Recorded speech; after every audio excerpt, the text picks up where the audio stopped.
Hi guys, and welcome to this programming class where we will build a complete contact form that can be integrated on your website and is capable of sending emails.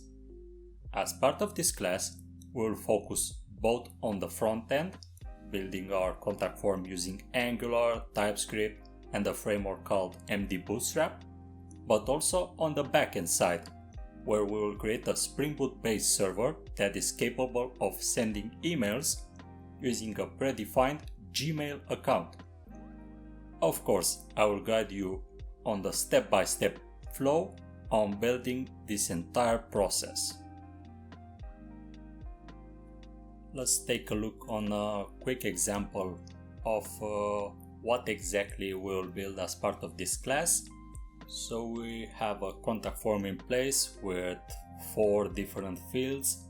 As you can see, validation is automatically in place since we have those red lines. And if we set specific data for each of the 4 fields, so name John Carter, a valid email, maybe something more official for the subject, we can go with reschedule the meeting. And as for the message, let's do something like hi, let's try to reschedule the meeting for next week and thanks. And now when we click on the send button, we see this informative message at the top. And let's move to the Spring Boot backend server. You see that email sent with success. And now let's navigate to our email, and you can see that we are able to receive the email. So the front end to backend communication is done, and we are able to interact and receive an email using our Gmail account. So let's move forward and see how we can build this entire functionality.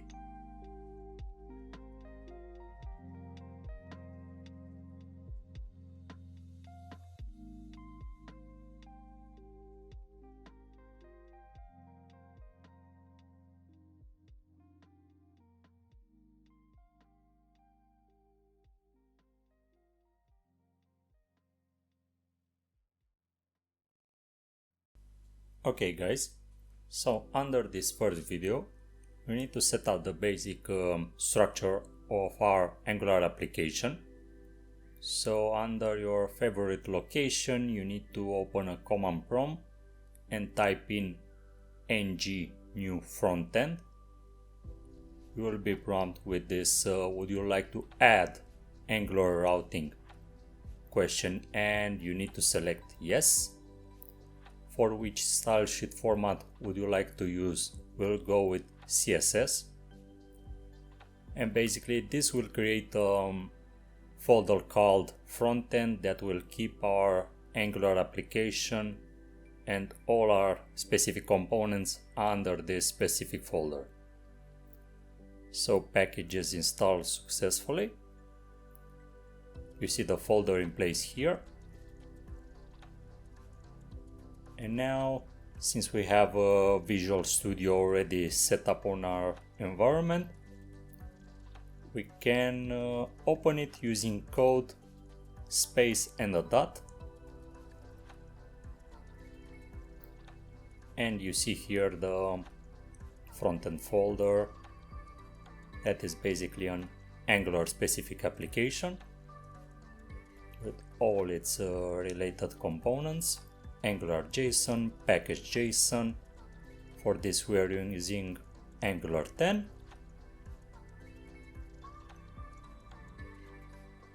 Let's increase the font a bit for you to properly see the content. And now I would like to update the scripts tag on the ngserve --o, so that when we start the application using npm start, the Angular application will be shown automatically in our default browser.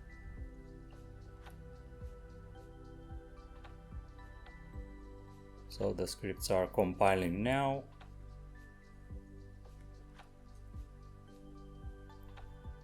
We should wait for this to finish.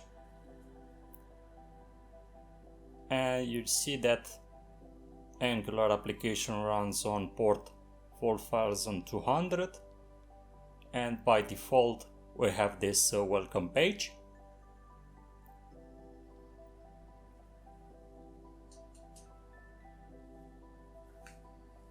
And in fact we need to clean this welcome page, so we should go under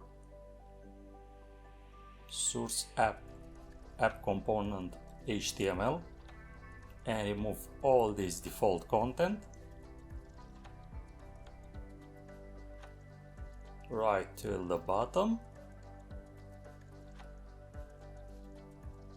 and we need to leave the router outlet. Let's save this.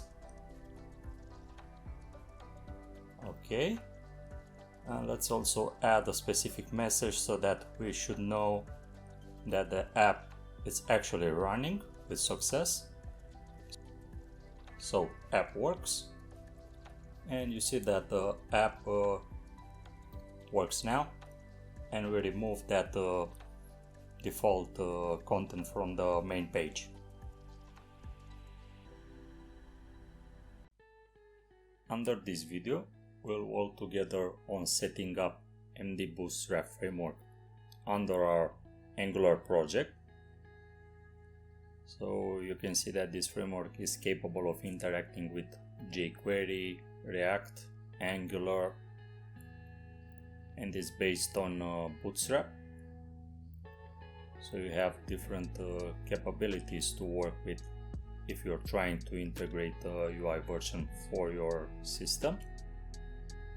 So this is the main page, and it has a bunch of components that I can show you here. You're free to interact with them and basically study them.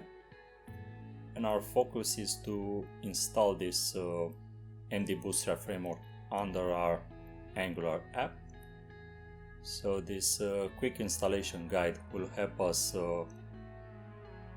set things up together. So as a prerequisite, you need to have Node.js and Angular CLI installed. You should skip this manual installation process and go a bit down.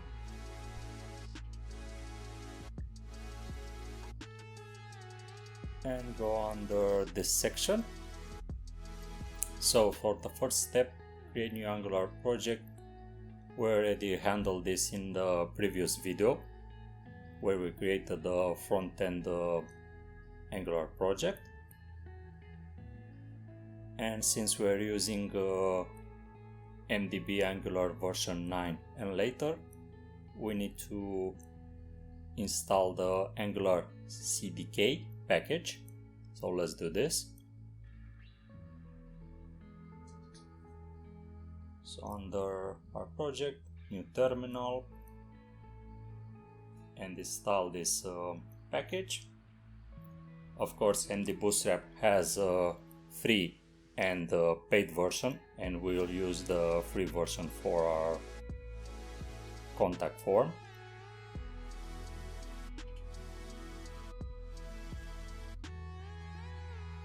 Okay, this package has been installed. Now let's move back and install the MDB Angular free version of this framework. Let's copy this command, paste it here, and of course run it. Wait for the corresponding packages to be installed.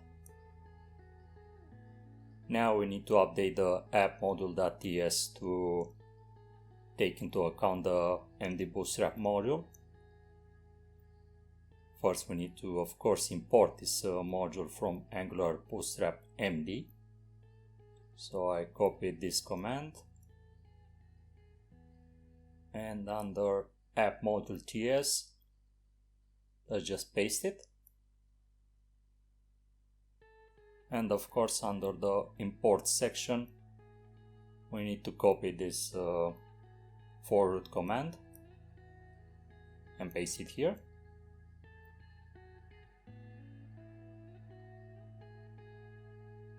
Now, as a next step, we need to update the styles and scripts in Angular JSON. So first we copy the style section.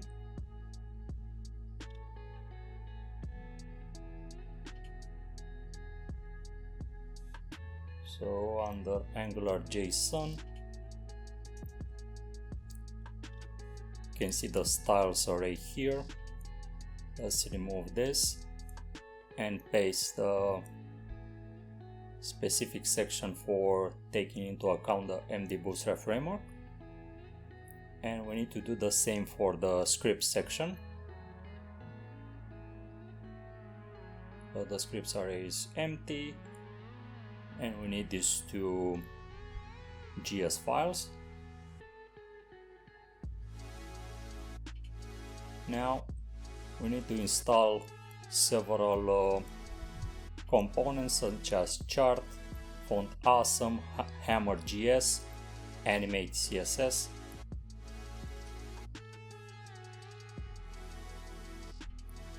Using the npm install command.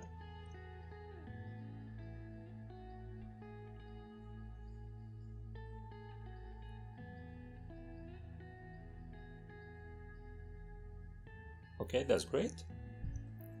It has been installed.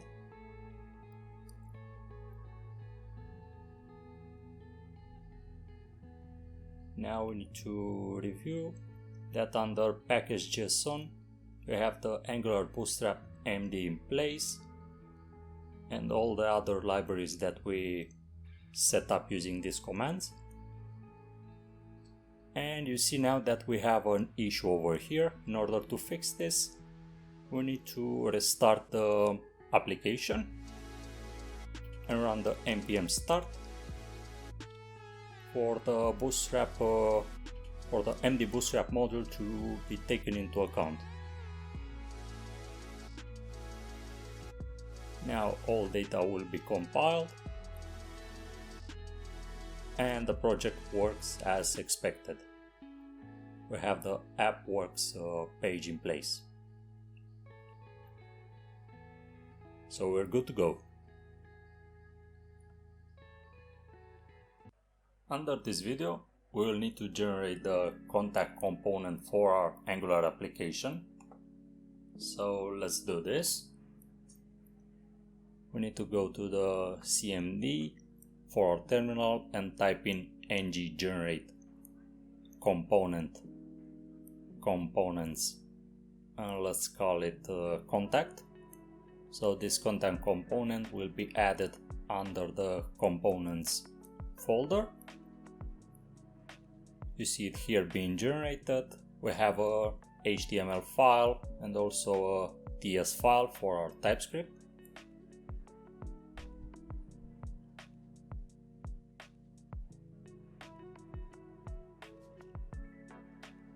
Now let's go to the browser and check it out. Type in contact and you see that it does not work. So in order to make it work, we need to go under our routing module. So let's search for it.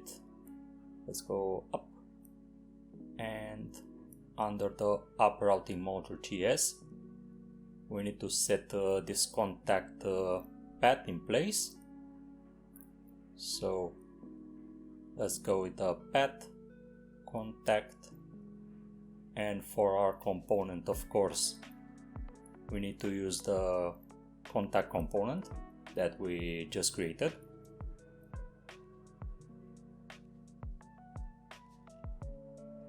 this will map to the contact component. And let's go back.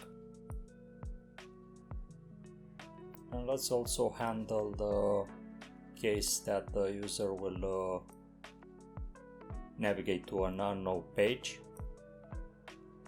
So in this case, we will redirect the user to the unique component that we have so far. So redirect to contact to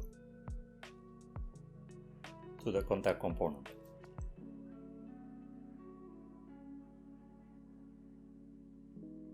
And of course, under the app module TS, you see that the contact component is already in place, since we created it using the ng generate component. Now you see that we are able to navigate to the contact component, but we have also that app works message in place. So let's remove it. So under app component HTML, just remove this, save, and the contact component properly works now. Now it's time to make use of the MD Bootstrap framework under our Angular application. So for this, we will need to build a contact dialog.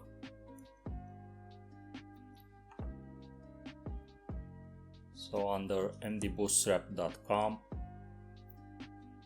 if we click on the left side of the screen, we can open this menu and select the modal forms, since we will use this as a reference to build our contact form. So you see here under this page, we have different types of forms: register form, subscription form, and we will focus on this simple modal contact form. So we will build something similar. Under our application, and we need to focus first on the TypeScript file. So let's increase the font size. And under our contact component TS, first let us set in place a view child element that will map to our modal dialog. So this will make a connection from our TypeScript file to our specific contact component HTML file. So the modal dialog will be called frame and will be of type modal directive. Now we need to set in place a validating form of type form group that will keep all our elements from the modal dialog.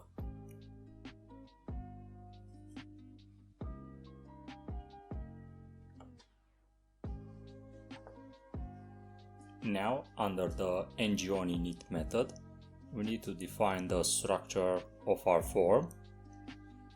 So this dot validating form equals new form group,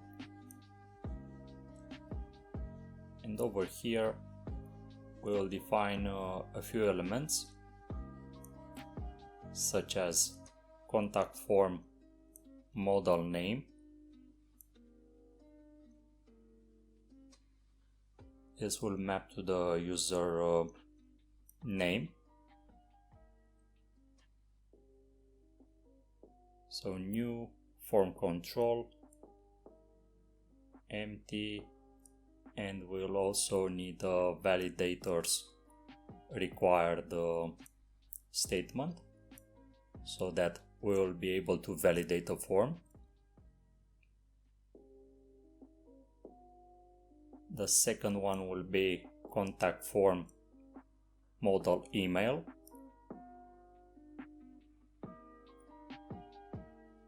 New form control,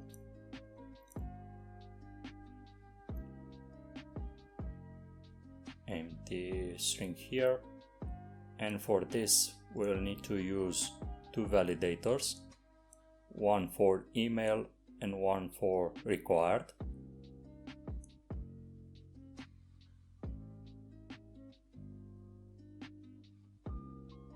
Okay, now for the third element, contact form modal subject.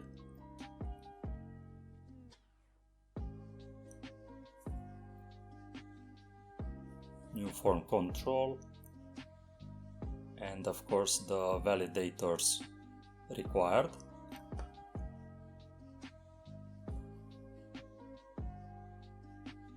And the last one will be contact form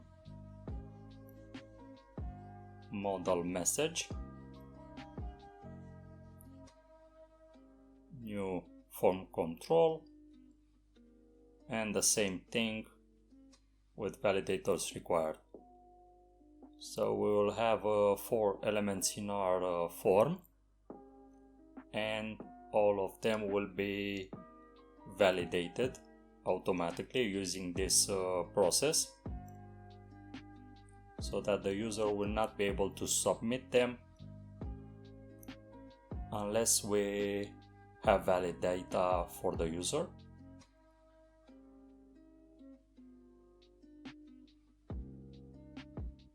Now for all these 4 elements in our form group, we need to set in place getter methods. So let's do this.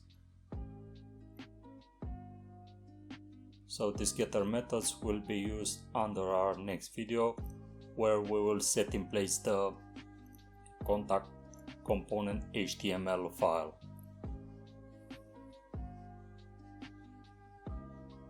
So we set in place the get contact form modal name, and this will return this validating form.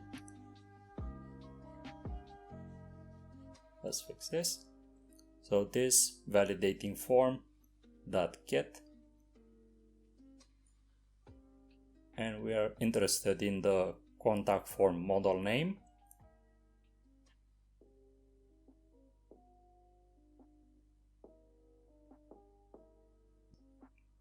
Now the second getter method, contact form modal email, return this validating form that get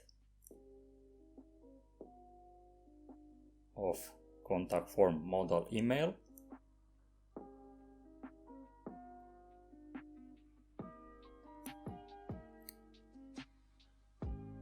Another method for the contact form modal subject, return this validating form that get of contact form modal subject, and the final one, contact form modal message, return this validating form of contact form modal message. So we have these 4 getter methods in place, and each one of them will map actually an element from the form group.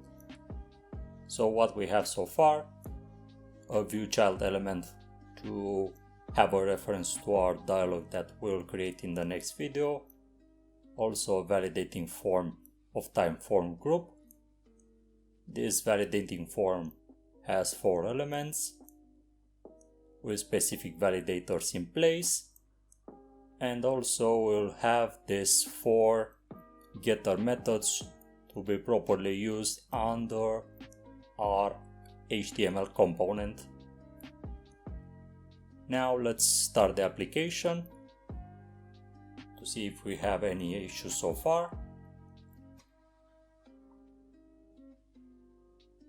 behind the scenes the ngserve --o is executed and the application will start.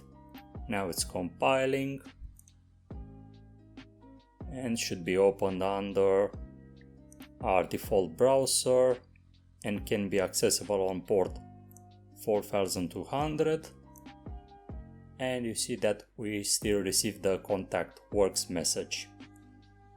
So we don't have any issue so far and we are good to go in order to build the actual HTML page for this contact form dialog. So in the next video we'll do this. Now, since we have the TypeScript file in place, we need to focus on building the HTML part of our contact form. So we'll build something similar to this. So let's go back to our project and navigate to contact component HTML file.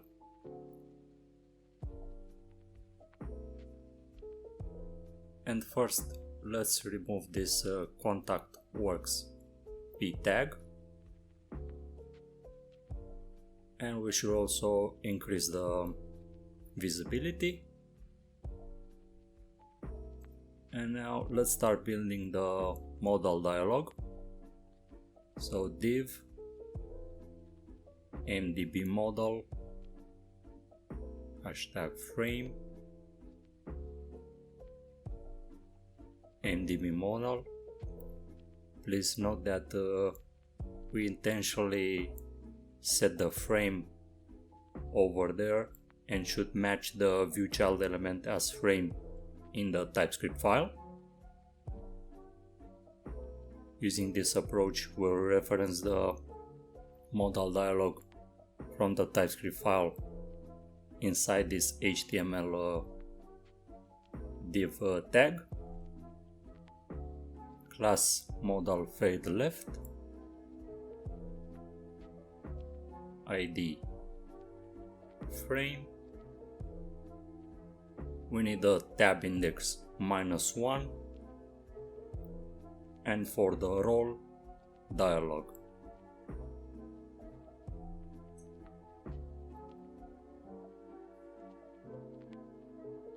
Area label by,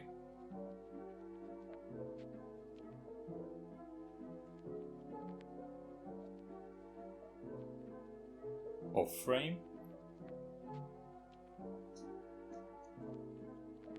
area hidden true, and we close this div. So inside this div we need to construct the actual form. So let's start using the div class modal dialog of role document.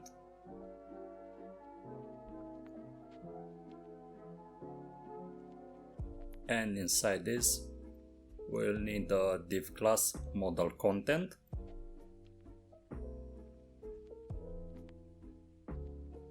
And inside the modal content div we'll need to set the div class modal header to construct the header, text center, h4 class modal title, since we need a title for all dialog, v-100, font weight bold, and for the title let's go with the contact form.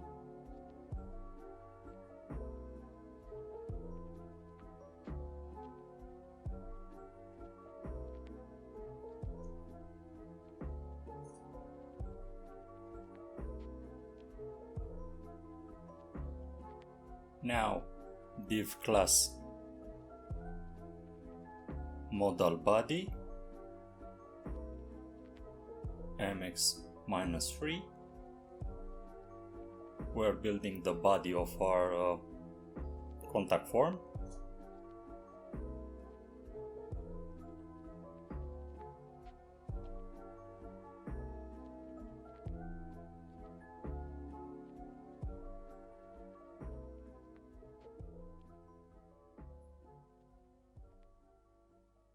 Div class md form, mb-5. Let's set in place an icon using mdb icon, fast icon user, end of class prefix, gray text. We close the mdb icon, input type text, id let's set form 34, class form control, mdb input,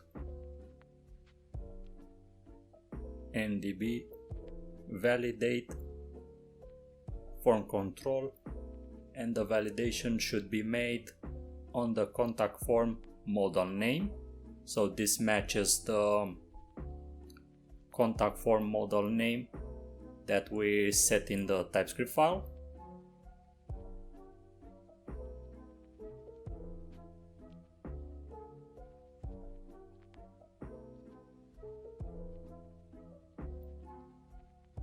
We need to set a label for this input text. So label for form 34, and we'll go with a name.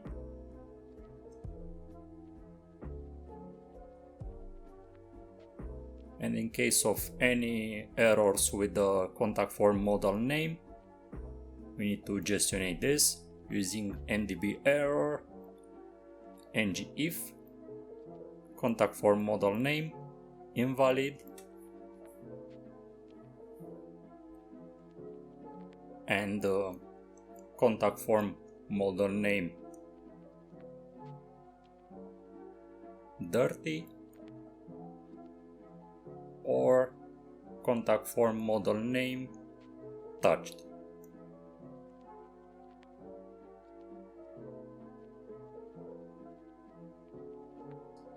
Let's close this properly.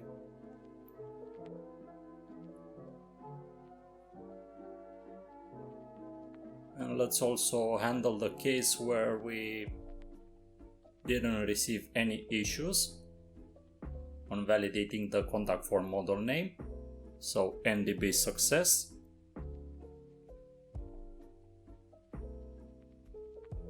We'll need to use the ngIf statement similar to the mdb error.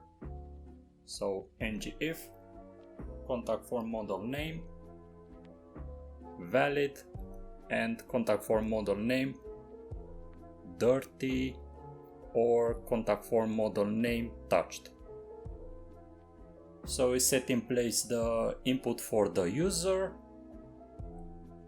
and we are handling also the cases where this input received any issues, so it was not validated properly or it was validated with success.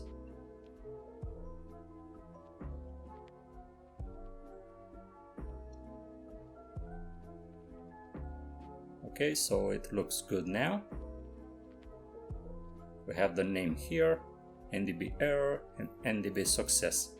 So once again we handle this part of our form.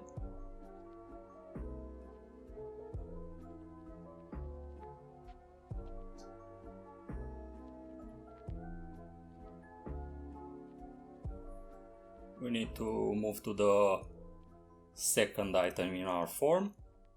So div class md form mb-5.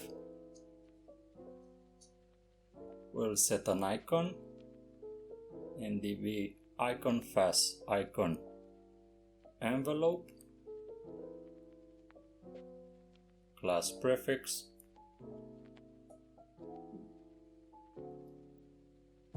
gray text. We close the mdb icon tag.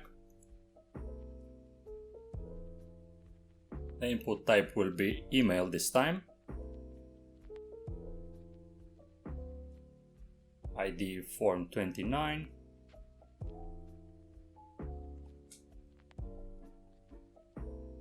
class form control mdb input, and we also need a mdb validate for the form control, and this time we need to validate the email corresponding input. So this is called, if you recall in a TypeScript file, contact form modal email.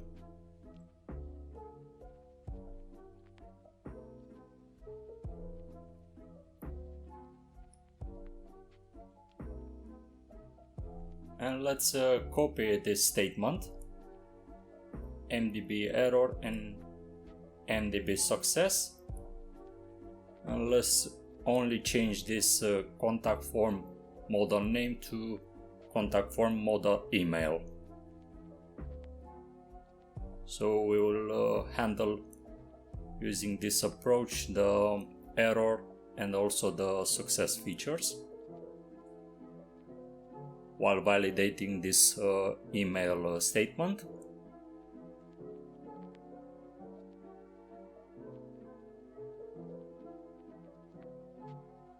Now let's build the third element in our form. So div class md form mb-5. We need a mdb icon, pass icon, and we'll use tag.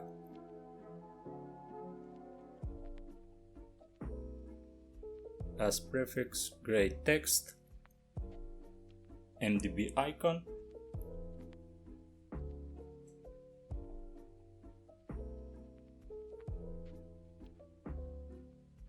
input type will go this time with text, id form 32, class form control of course. We'll set validation also for this field, so mdb input, mdb validate, form control, and the name is contact form modal subject.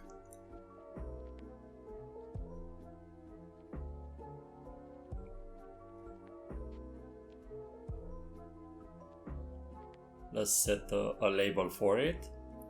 So label for form 32. The name will be subject. And once again, let's copy paste the mdb error and mdb success corresponding tags. And we'll also need to change the contact form modal email to contact form modal subject.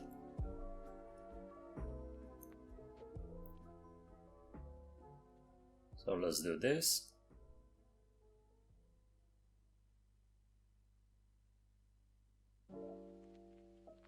And also for the mdb success.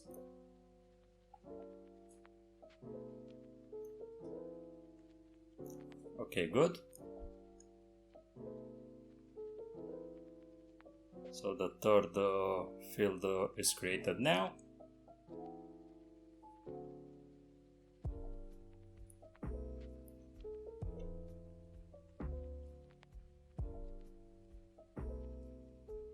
Now for the fourth one,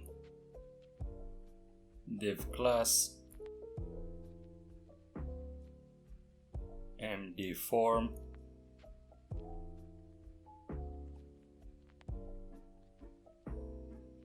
mdb icon, pass icon.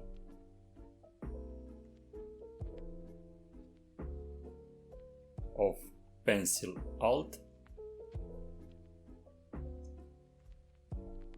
class prefix gray text, and let's close the mdb icon tag.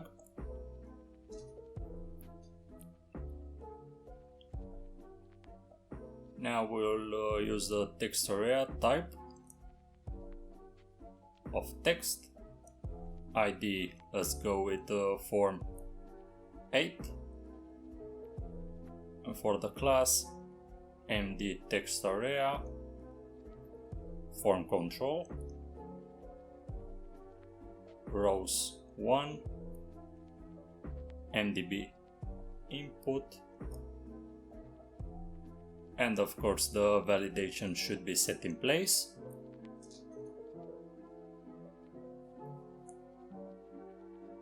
Form control,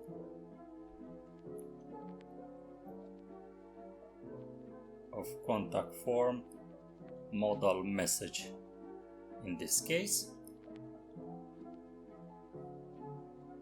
and close the text area tag. Now let's set a label for it. So label 4, form 8,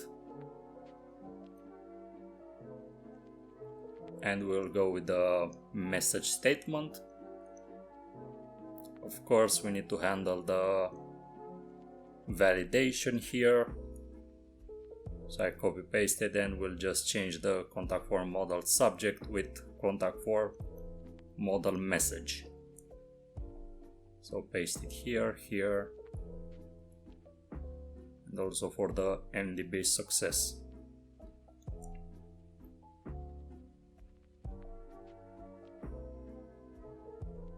Now let's save the file, compile successfully,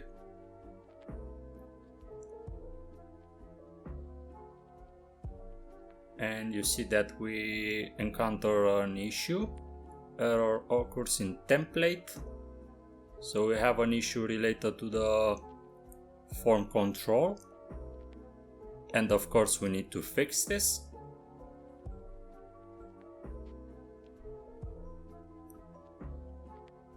So in order to fix this, we need to navigate to the app module TypeScript file,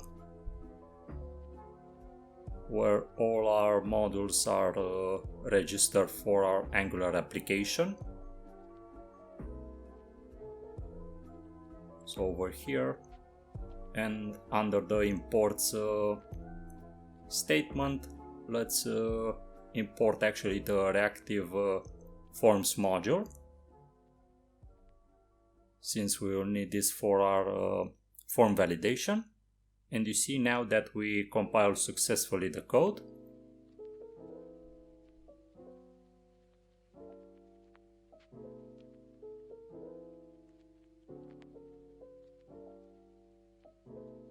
Now, since we have all these 4 fields in place, it's time to also create a specific button that we need to click on in our form. So let's do this. So div class modal footer d-flex, justify content center, and let's close this div. And we need to set in place a button, of course, so similar to this button to actually respond to our form submission process.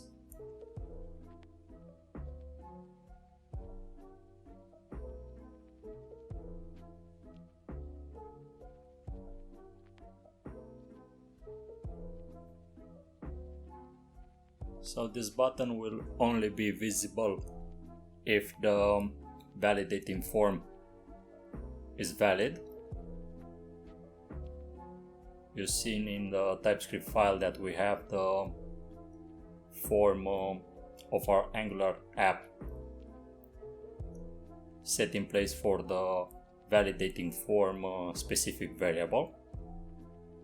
So we set a bunch of properties: MDB button color primary, class waves light, MDB waves effect, and we'll also need an icon for this. So icon paper minus plain, class ml -1, and close the MDB icon. Let's compile the source code and of course save this contact form. Now let us see how this will look.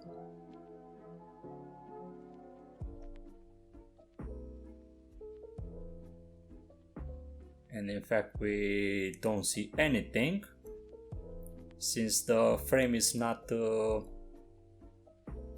visible in the UI, since we don't have any specific logic to expose the frame where we navigate to the contact form. So let's use an Angular lifecycle method, ng after viewing it. So this frame model show, since the frame model is the view child element that gestionates the contact form, and we have an issue here on the subject. So let's fix this to see what's the problem in the HTML side of our contact form.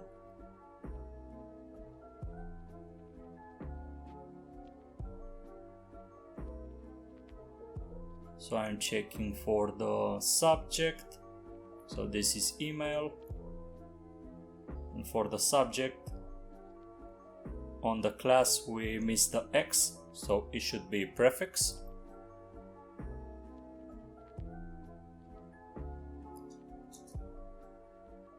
Okay, so the subject is fixed, but we'll also need to fix the email since we forgot to basically add a label for the email.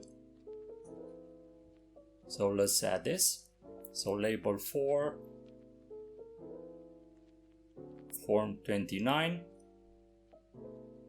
Let's go with email. Compile successfully, and the form is in place: name, email, subject and message. And we see that we don't have a button at the bottom, but if we complete all the details, the button will appear. So you see that we have the validation already in place if we don't set a name, email, subject or message. I'm talking here about the red lines. So let's add a specific name. You see that the red line turned to green. If you don't add a valid email, this is marked also in the UI. Now using a valid email, the red line turned to green. The subject and the message, and you see the button appeared, but we need to fix the label for the button, the actual text that should appear on top of the button. So let's do this.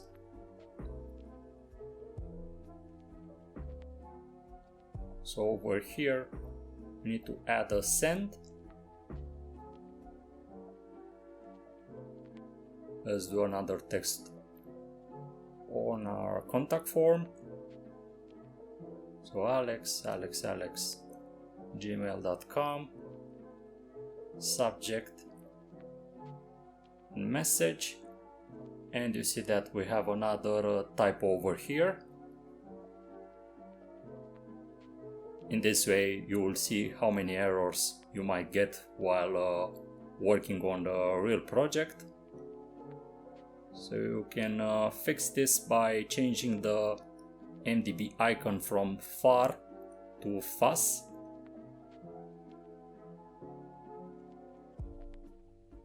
So over here the typo, and now everything should be in place.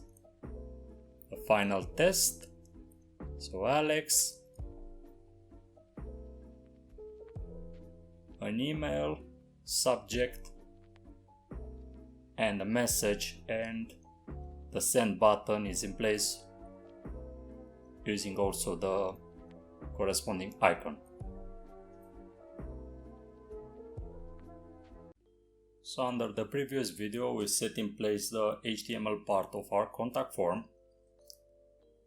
but I think you already noticed that even if we complete the contact form and click on the submit button, actually on the send button, nothing basically happens, since we don't have any specific business logic to handle the case where we submit the contact form and actually send and receive an email. So let me show you. Click on the send, nothing happens. So under this video, our main focus is to create a Spring Boot backend server, at least the initial configuration, to set up the infrastructure to handle this. So let's navigate to start.spring.io, the main Spring initializer page, to define a project. So for the project we need to choose Maven project. For the language we will go with Java. On the Spring Boot version we'll go with 2.3.3. For the project metadata, on the group I set up com project, artifact backend, name backend, a specific description, a package name com.backend. The packaging will be set to jar, and for the Java version that we can work with is Java 11. We're not interested now in the dependencies, since the dependencies will be set in a manual way. Let's generate the project now.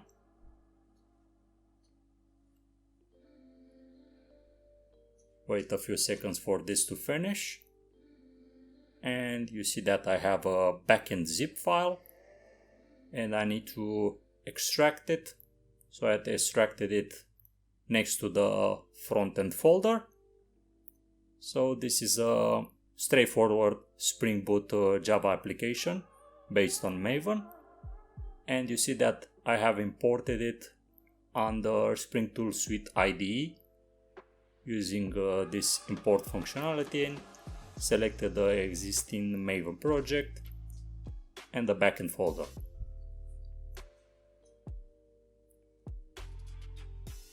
So once again, this is just a plain Spring Boot Java app. We can start it here and let's see what is happening. Basically not much, since the application has started and already finished its execution. So let's go under the pom.xml file and add some manual dependencies. First, I would like to add a dependency to keep the application up and running using a embedded Tomcat server. So for the dependency, I will select the group ID as org Spring Framework boot.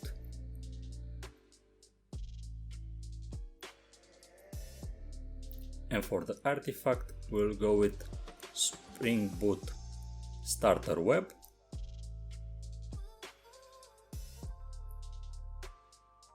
And as a second dependency,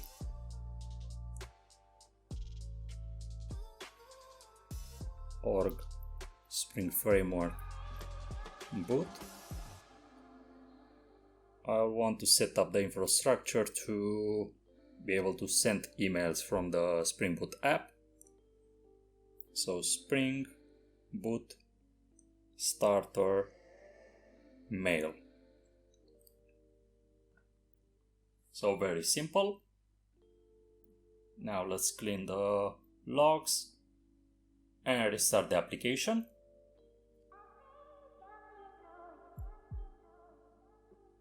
Spring Boot app is started, and you can see now that an embedded Tomcat server is running on port 8080 and basically keeps our application up and running.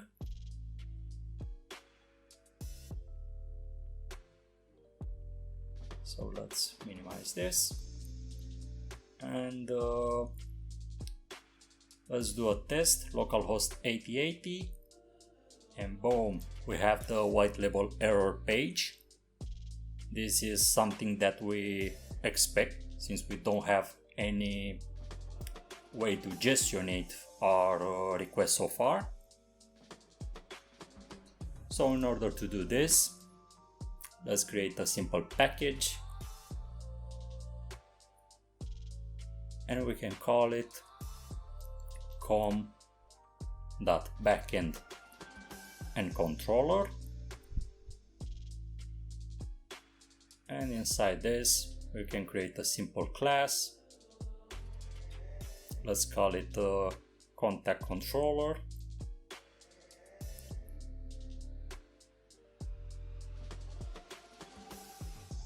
Let's increase a bit the font size for you to properly see. And this contact controller class needs to be annotated with REST controller to handle specific REST requests. And also let's annotate it with request mapping so that we can access this controller navigating to API contact URL.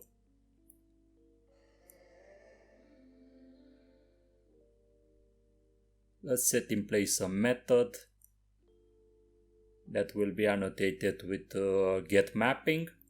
So this will respond to HTTP GET request. So you can test it using your browser. So public string.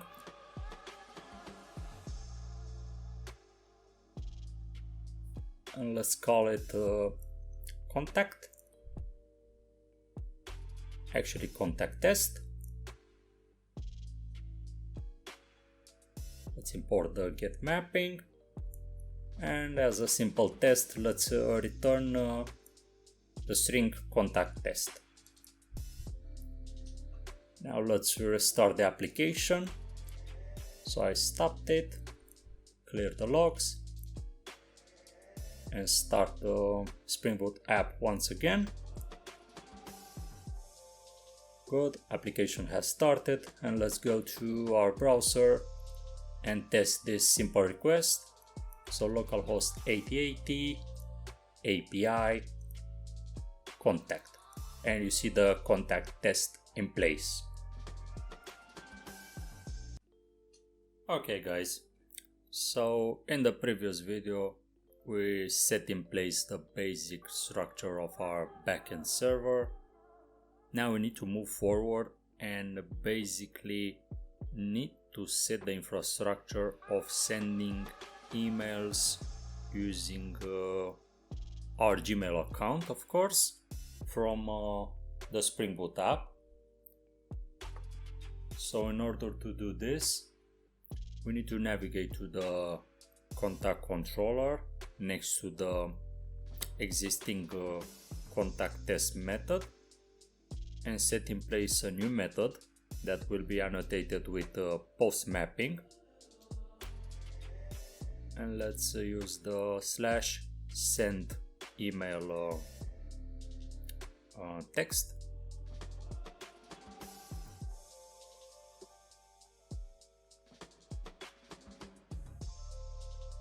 This method will return a response entity, and let's call it send email. And for the moment, let's just return a new response entity of type void, and let's use the HTTP status dot created. So 201 response. Now we need to implement actual business logic for this method, but an important aspect to note is that this send email we'll need to basically map this contact form data. So when the user will click on this contact form, all these fields should be transferred to the backend server, and we need a way or another to basically transform this data into something that Spring will be able to recognize. So let's create a new package called backend model, and under this package we need to set a simple class, and let's call this class contact form DTO from contact form data transfer object. And over here let's define some variables: private string name, private string email, the subject, and also the message. So if you recall, all these 4 fields are present in the contact form, and we'll transfer all of them to this backend Spring Boot Java application. I set a simple constructor for this. Let's also generate the getters and setter methods.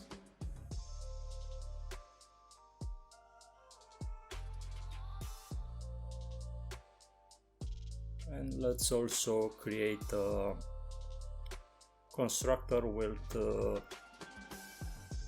fields. So I selected all 4 fields, and basically we have everything in place now. Getter, setters, empty constructor, and constructor with fields. So when we invoke the send email method, we'll also receive the contact form DTO. Let's call the variable contact form DTO, and this is annotated of course with request body.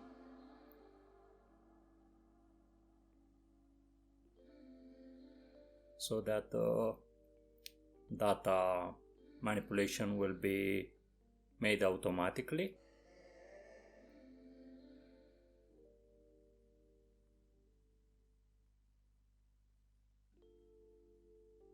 Now we need to implement the business logic to send emails, and for this I created a com backend service package, and under the service package we'll create a simple class. Let's call it email service.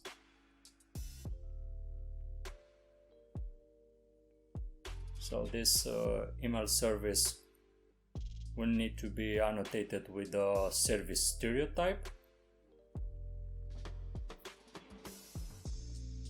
So let's do this.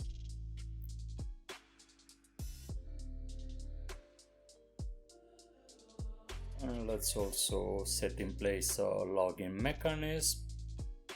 So logger, we'll use the log manager. Get logger of email service class.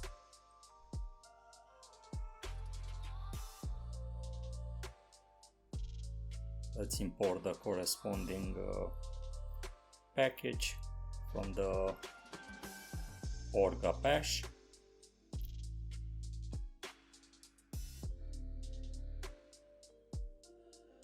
Now in order to actually send emails, we need to auto-wire the Java mail sender specific component, and let's call it email sender.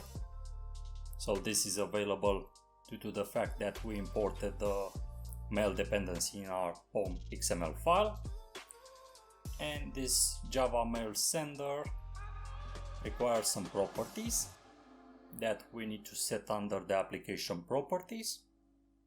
So basically over here we need to set the specific Gmail properties so that we'll be able to send emails using this Spring Boot backend server. So the first property will be Spring Mail Host MSTP gmail.com. We need to use the Spring Mail port 587. Spring Mail username. I created a simple email address for testing this functionality, so don't think that this is my actual email address. This is once again just for testing.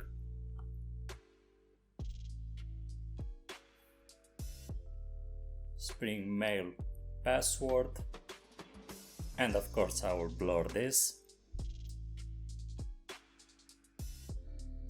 It's not safe to expose passwords. So I set up the email corresponding password, and now the Spring Mail properties mail mstp auth set to true, and Spring Mail properties mail mstp start TLS enable true. So this should be all the properties that you need in order to send emails. And of course, if you want to use your own email and password, you can configure the username and password properties with whatever Gmail account that you have. Good, so all the properties are in place now for the application properties. And let's move back to the email service.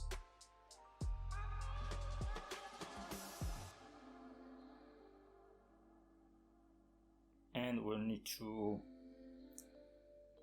define a variable here that will be set automatically with the value that we configured under the application properties. So this will take the value that we set for our Spring Mail username. So this will send emails to that particular username.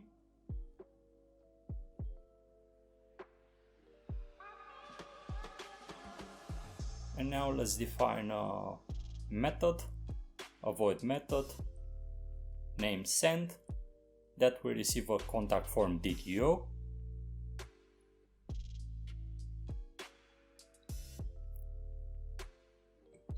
And under this method, we need to set in place the entire infrastructure to properly compute the email and send it to the variable that we set under the email to online 21. So in order to prepare an email, we need the my message preparator.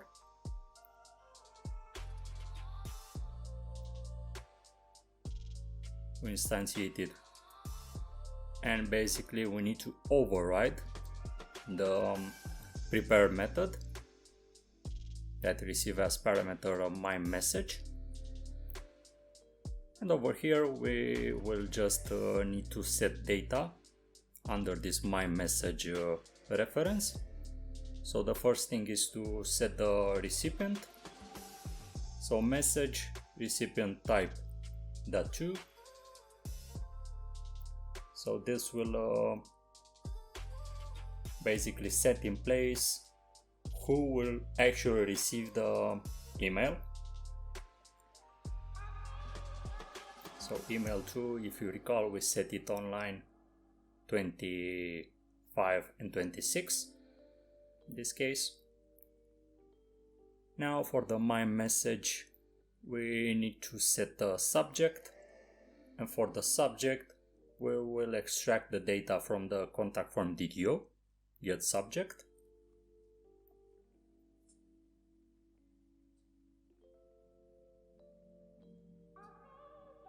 Now we need a my message helper.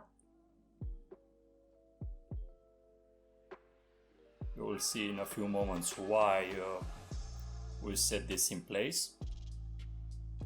So this my message helper will receive the my message and true as parameters.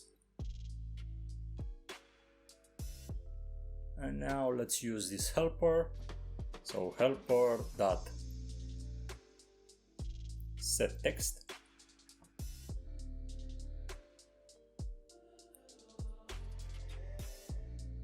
Let's remove this, and basically let's compute the body of our email in an HTML format. So we'll go with HTML tag, the body tag. Let's try to format this a bit.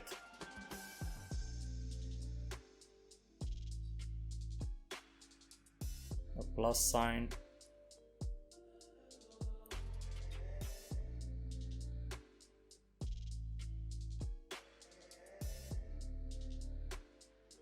I think we need to format it in this way to be more visible. Okay, good. Looks much better now. Using some sort of indentation to see how this HTML body format will be created. So under the body tag, let's set in place something like email sent by, and we need email that will be extracted. Actually, let's go with the name first. So contact form DO get name. We'll also set the BR tag for end of line. And let's use now the email address. So email address, contact form DTO dot get email plus. Let's go with the plus here. Let's use two BR tags to make some space in our email.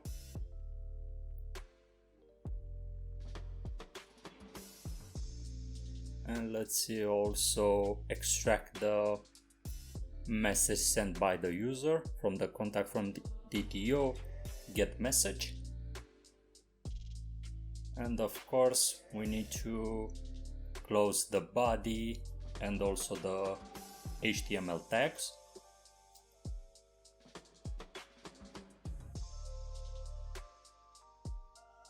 Let's do some additional indentation here. Let's not forget about the HTML tag.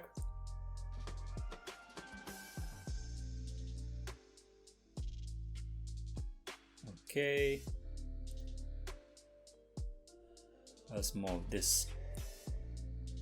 And basically now looks much better.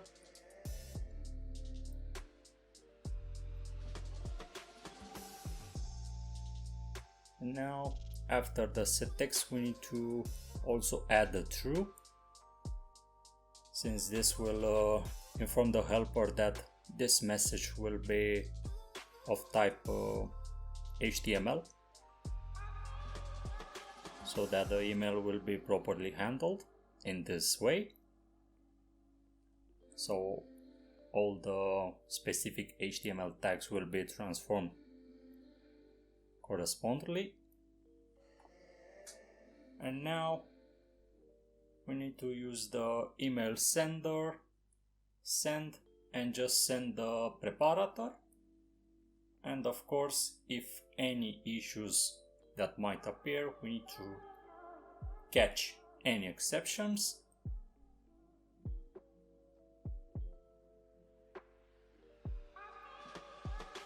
Logger.info, email sent with success. And in case of any errors, let's log an error here.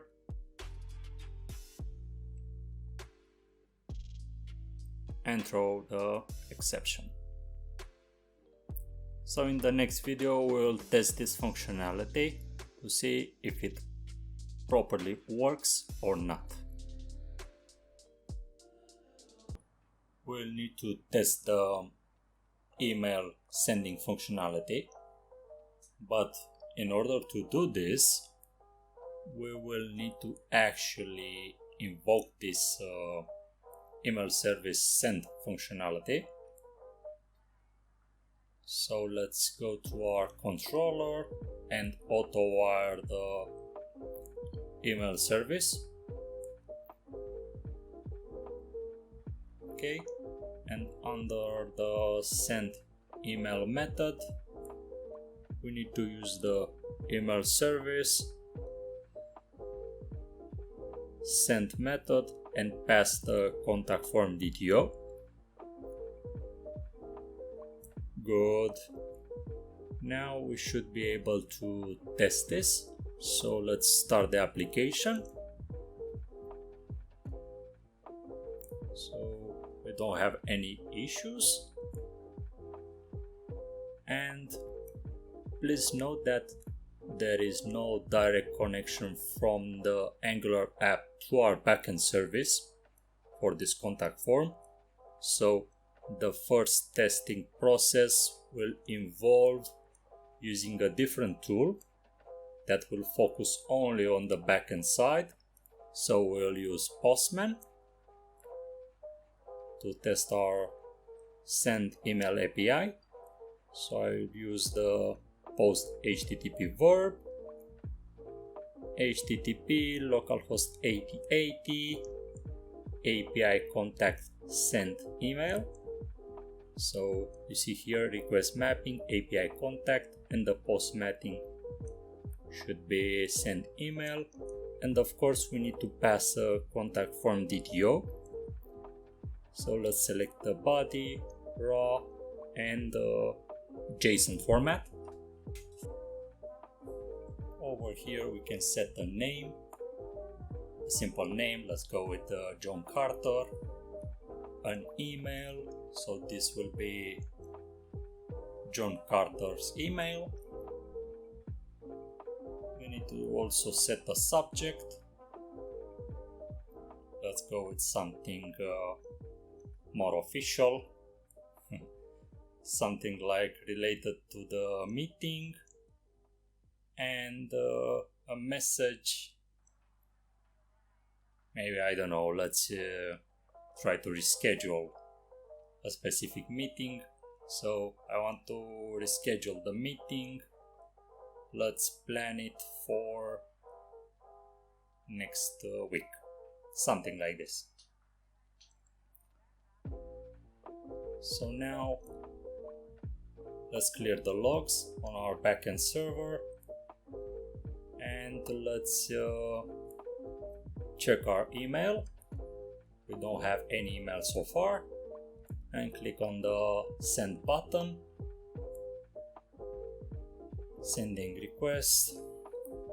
This is a synchronous process, please take into account this, and this will take a few seconds, and boom, we have an issue. Internal server error with status 500. Let's check the specific logs to see what's happening. So over here, if you scroll up, you see that username and password are not accepted by Google using our Gmail account. So in order to fix this, please note that this is a security concern on the Gmail and they are blocking specific access to different applications. And in order to basically fix this, you need to allow Gmail to use your credentials to actually send emails. So you need to navigate to your account. So my account, google.com, and type in less secure apps, and you see here the less secure app access. Some apps and devices use less secure sign technology, which makes your account vulnerable.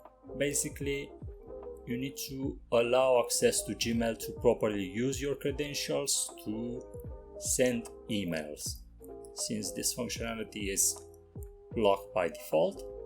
So if you select the on feature, so you are allowing access to Gmail to use your credentials to send emails, you will be able to unblock now.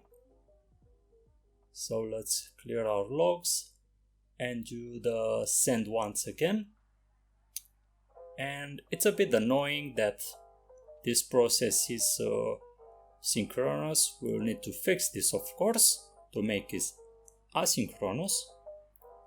So sending request,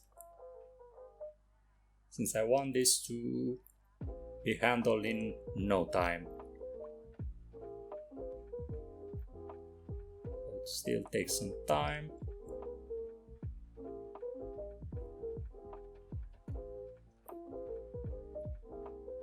Good, so 201 created.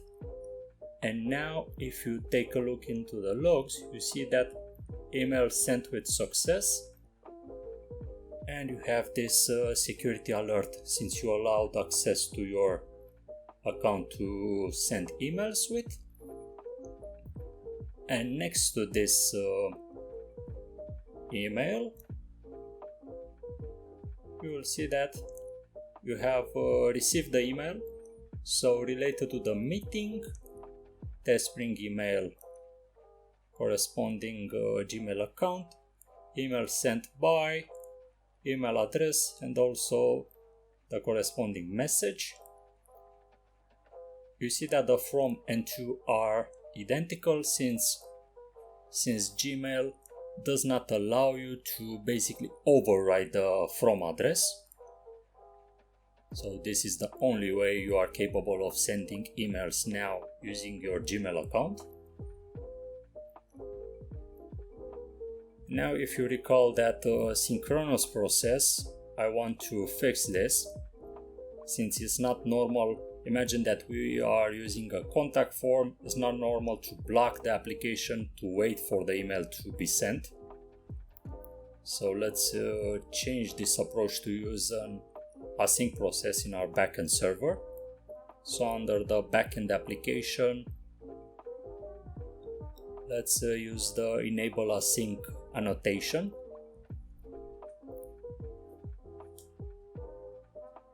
And under the send method in our email servers, we need to annotate it with the async stereotype, and that's basically it. Let's do another test. First, let's remove this existing emails. And let's change the message, something like test with async, and for the subject, async testing. Now you see that we need to clear the logs to have a better visibility, and click on send, and you see the message right away, 201 created. And now this is an asynchronous process. The user will not be blocked. Everything will be made behind the scenes in our backend servers. Of course, we need to wait a bit for the logs, but it's important, such as the user will not be blocked in the UI, even if it's Postman or the Angular application that will move on the next video.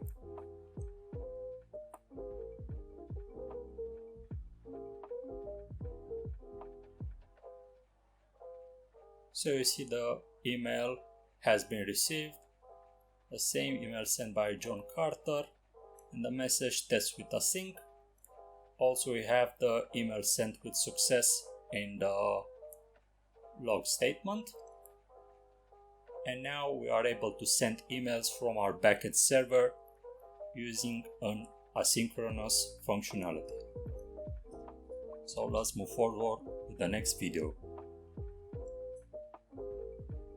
Under this video, we'll need to connect the front-end side of our contact form with the backend side that we just created under the previous video. So we need to navigate to our Visual Studio Code and open a new terminal.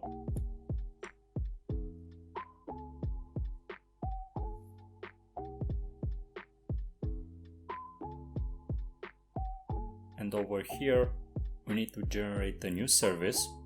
So ng generate service services / contact. So this contact service will be set under the services folder. So over here.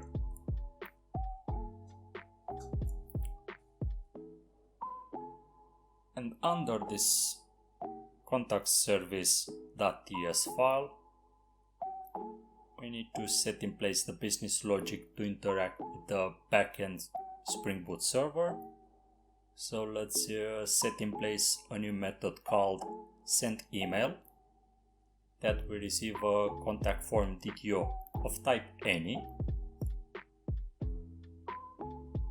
and will return an observable of any.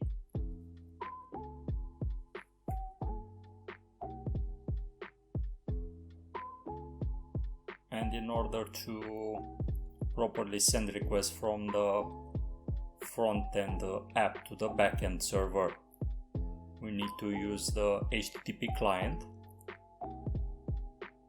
So let's go to our app module TS and import the HTTP client module under the imports array. Since using this HTTP client module, we will be able to send and receive JSON request and response between a client and the server, the client being our front-end app and the server being our Spring Boot server. So let's import this HTTP client module from the Angular common HTTP. Now back to the contact service TS. We have an issue over there on the constructor, and since this is not fixed, let's just go and import the HTTP client from the @Angular common HTTP specific package, and the constructor issue has been fixed. Now inside the sendEmail method, let's invoke this HTTP post, and let's use the HTTP localhost 8080 for our backend server, API contact and email address. And we will also send the contact form DTO in this post request.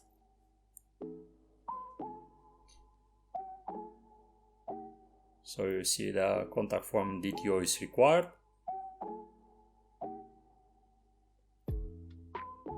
Now we need to actually invoke this method from the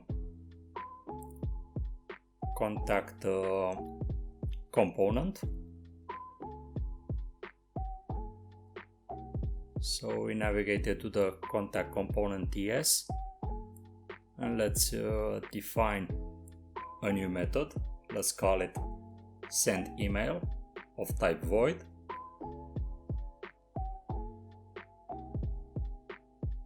And inside this method, we'll need to compute basically the contact form DTO.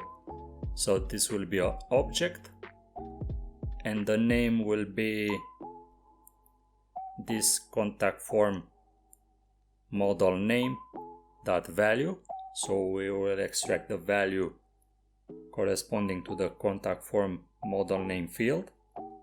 Similar for the email. Same thing for the message, but of course using the contact form model message value.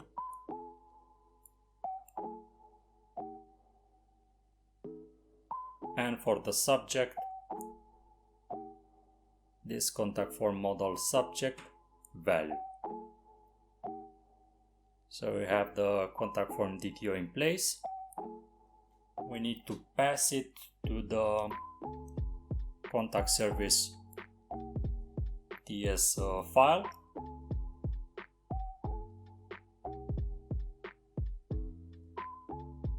But of course the first thing to do is to import the contact service. So under this constructor we'll define the private contact service of type contact service. So we are injecting the contact service here to properly use the send email method.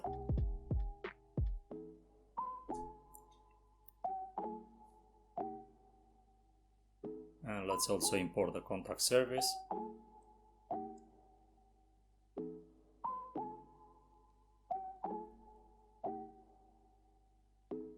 So import contact service from source app services contact.service.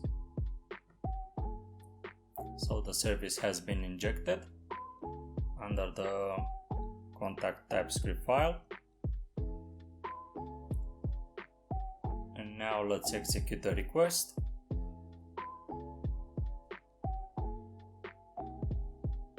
So this dot contact service dot send email, and we'll pass the previously created contact form DTO and invoke the subscribe method using the data. So the success event will be handled later, and let's handle the case where we encounter an error. Let's do a console log here with error and JSON stringify for the entire error.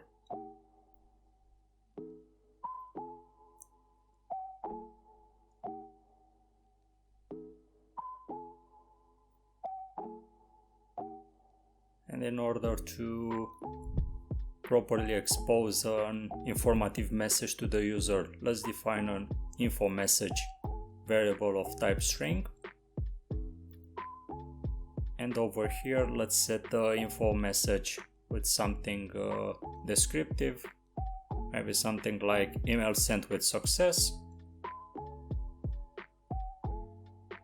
And on the error side, this info message equals error sending email.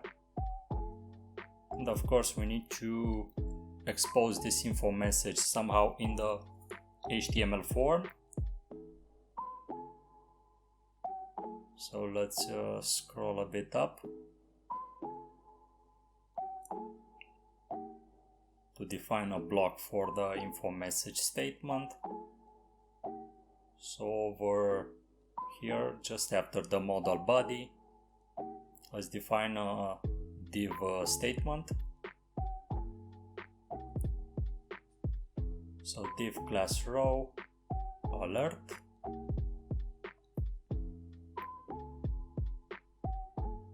alert primary, the role will be alert, and this statement will only be shown if we have something under the info message string. So we use the ngIf statement. Inside this div element, we will define another div and expose the info message.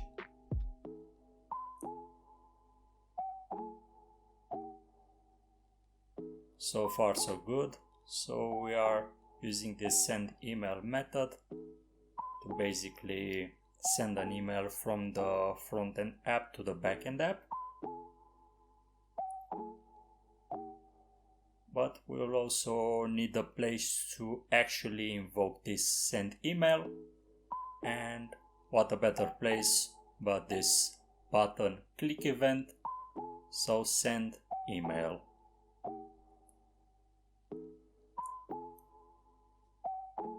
And now I think we're ready for a quick demo to see how this works. So of course you need to save the HTML and also the TypeScript file. And let's add a simple demo here. john@gmail.com, a subject and a message, and let's click on the send to see what's happening. And you see that we encounter an error sending email. So why this might happen? This happens due to the fact that we need to implement a mechanism so that we can communicate from the front end to the backend application and enable this CORS policy. So we will do this under the next video. Hey guys, if you recall, in the previous video we had this specific CORS policy issue when we tried to communicate from the front-end application to our backend server. So we need to somehow fix this. And in order to properly fix this, we need to go to our Spring Boot Java application. And let's first stop the server. Now let's create a new package, and we'll call this backend component. And under this package, we'll set in place a new class that will be called CORS component. And this will need to be annotated with the component stereotype.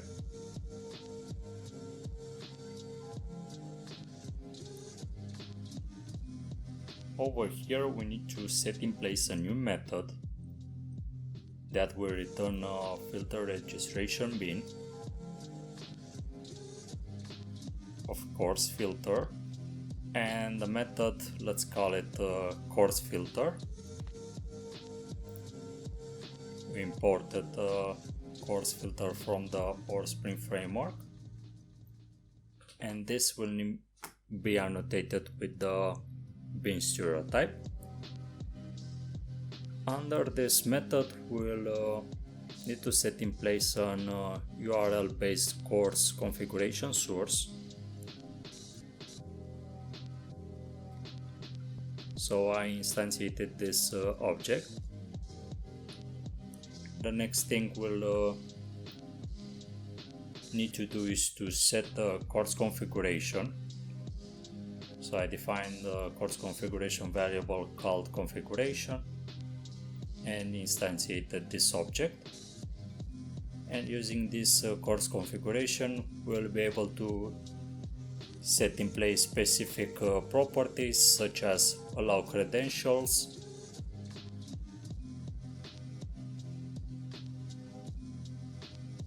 we'll also allow origins, so collections singleton list, and for using this symbol we'll allow origins from for basically anything. Now for the configuration we need to define the allow headers, and for this we need to set in place an arrays as list and specific headers such as origin, content type, and accept.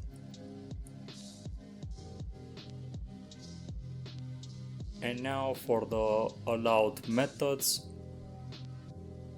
once again the arrays as list, and we'll set in place multiple methods even if we invoke only post in our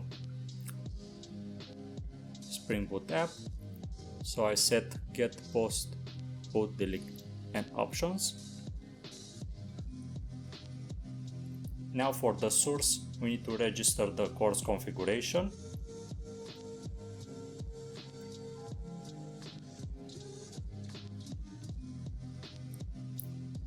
And as a final step, we'll have to set a filter registration bin of course configuration, and let's call this variable bin. We'll define a new filter registration bin, and we'll receive as parameter a course filter of source being the URL based course configuration source. And you see that we have an issue over here, and we need to fix it. Let's see what's the exact problem.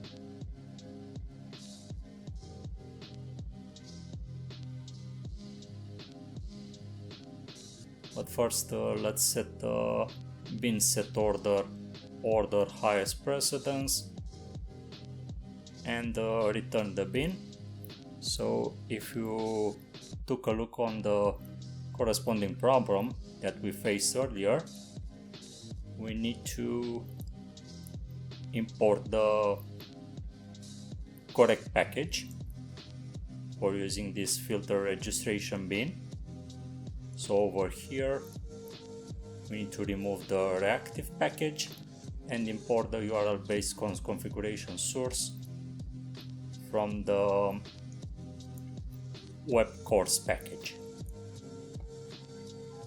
So let's start this Spring Boot Java app once again, since the course component is in place, and we should be able to communicate from the front-end app to the backend server. So the server has started. Let's clear the logs, and let's click on the send button once again. And you see that we still have an error. Let's check the network. Increase this a bit. We haven't received any email. This is a previous email. And on the console you see the error 404. Oh yeah, so the API contact email does not exist. It's in fact the API contact sent email, so please take into account this. So the correct path is API contact sent email, and we need to update our front-end Angular app to properly use this URL. So API contact sent email.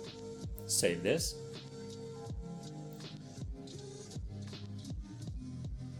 Now let's add some data under our contact form.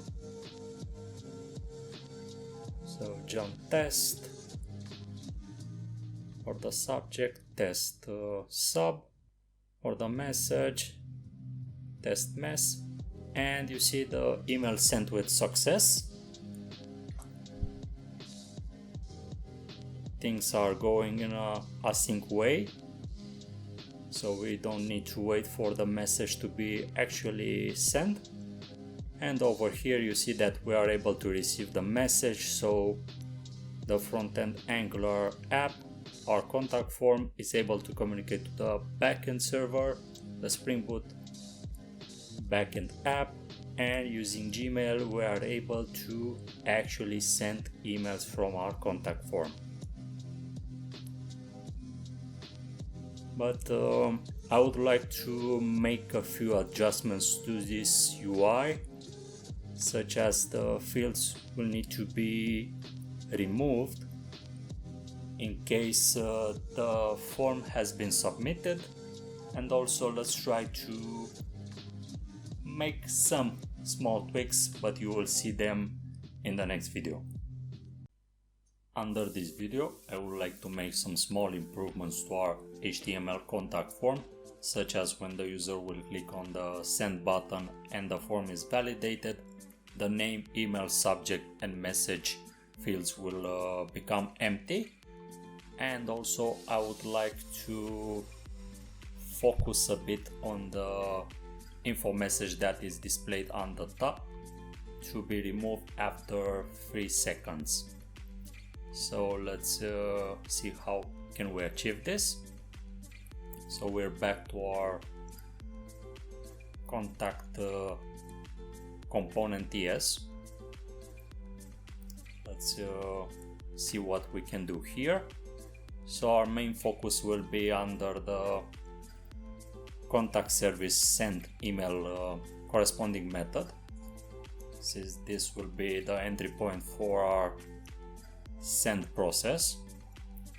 So over here, if we are able to send the email with success, we'll invoke the validating form reset method to basically empty all the fields in the contact form. And in order to achieve the 3 seconds info message visibility, we will use the set timeout method. And inside this method, let's do something like this. The info message will become empty, and let's set 3000 milliseconds the interval.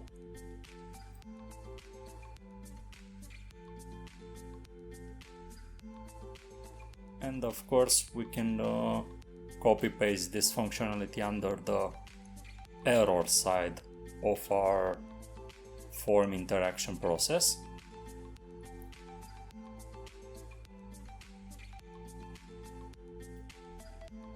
The data is saved, and we can do a quick test for this.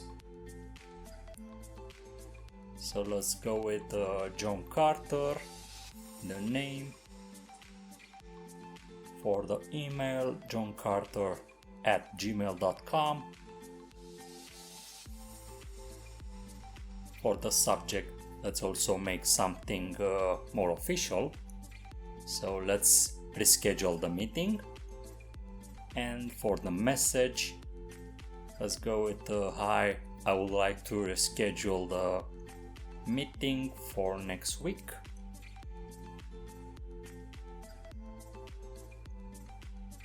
Please let me know if it's possible, and thanks. Let's click on the send. You see that the form has been reset, and after 3 seconds that info message has been removed from the UI. And on the Gmail we were able to receive the email sent from the contact form in the UI.